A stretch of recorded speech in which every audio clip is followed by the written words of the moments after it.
అవినాష్, చెప్పుమా. దగ్గరలో ఉన్న మెడ్ప్లస్ కు వెళ్ళి మెడ్ప్లస్ బ్రాండ్ మెడిసిన్స్ అని అడిగి కొనుక్కునరా. అక్కడ 50 to 80% తగ్గింపుకు వస్తుంది. మీరు తీసుకునే అదే మందులు, అదే నాణ్యమైన మందులు, కానీ సగం ధరకే. గత కొన్నాళ్లుగా 2 తెలుగు రాష్ట్రాల్లో హల్చల్ చేస్తున్న మహిళా అఘోరి వ్యవహారం మరింత ముదురుతోంది. తాజాగా పవన్ కళ్యాణ్ కలిసే వెళ్తానంటూ హైవేపై బైఠాయించి నిరసన తెలిపింది. మంగళగిరి జనసేన పార్టీ కార్యాలయం వద్ద విజయవాడ హైవేపై బైఠాయించి హల్చల్ చేసింది. అఘోరి నిరసనతో హైవేపై భారీ ట్రాఫిక్ జామ్ అయింది.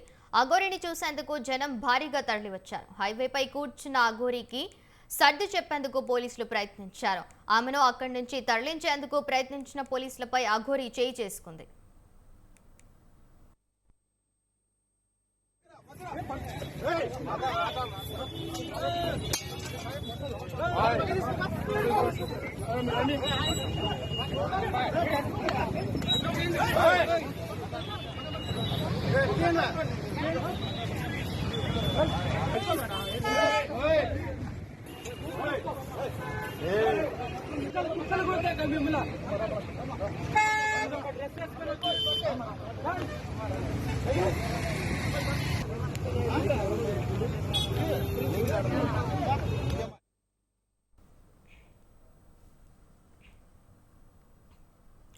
గత కొన్నాళ్లుగా 2 తెలుగు రాష్ట్రాల్లో హల్చల్ చేస్తున్న మహిళా అఘోరి వ్యవహారం మరింత ముదురుతోంది.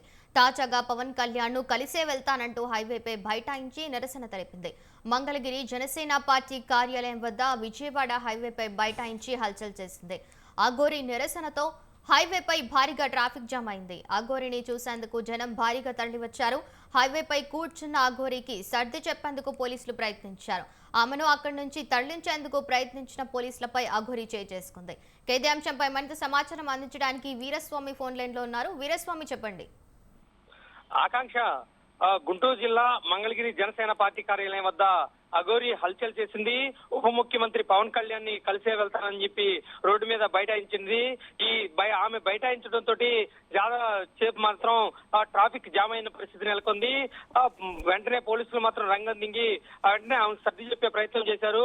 కాదు, నేను మాత్రం వెంటనే ఉప ముఖ్యమంత్రి పవన్ కళ్యాణ్ కలిసి అతనితో మాట్లాడి ఇక్కడి నుంచి వెళ్లిపోతానని చెప్పేసి అఘోరి చెప్పడంతో మాత్రం పోలీసులు ఆగ్రహం వ్యక్తం చేశారు. పోలీసులకి అఘోరికి మధ్య వాగ్వాదం చోటు చేసుకుంది. ఒకనొక దశలో మాత్రం పోలీసులను వెంటనే నెట్టివేసి ఆమె దాడి చేసేందుకు కూడా ప్రయత్నం చేసింది. ఇదే విధంగా చూసుకున్నట్టు మాత్రం అక్కడ ట్రాఫిక్ జామ్ అయిందే పరిస్థితి నెలకొంది. గ్రామస్తులు కూడా అదే విధంగా చూసుకున్నట్టు మాత్రం రోడ్డు మీద వెళ్లే ప్రయాణికులు కూడా ఆమె ఎంతగా చూశారు. చాలా సేపు మాత్రం ఇబ్బందులు గురైన పరిస్థితి నెలకొంది. వెంటనే అక్కడ చూసుకున్నట్టే మాత్రం అఘోరిని పోలీస్ స్టేషన్ నుంచి తరలించే ప్రయత్నంలో కూడా కొంతమంది మహిళల మీద కూడా దుర్భాషలాడిన పరిస్థితి నెలకొంది. ఈ నేపథ్యంలో చూసుకున్నట్టే దాదాపు ఉప ముఖ్యమంత్రి పవన్ కళ్యాణ్ కలిసి తనతో మాట్లాడతానని చెప్పేసి ఆమెను నిలవరించే ప్రయత్నం చేసినా కానీ తప్పనిసరిగా నిన్ను అతనితో మాట్లాడించే ప్రయత్నం చేస్తామని చెప్పేసి కొంతమంది సర్ది చెప్పే ప్రయత్నం చేస్తే మాత్రం కాదు, ఇక్కడి నుంచి వెళ్లేది లేదు అని చెప్పేసి అఘోరి మాత్రం వాళ్ళందరి మీద కూడా దుర్భాషలు ఆడుతుంది. వెంటనే అక్కడి నుంచి మాత్రం పోలీస్ స్టేషన్ కి తరలించిన పరిస్థితి నెలకొంది. ఆకాంక్ష, అఘోరిని. Right, thank you Veeraswamy.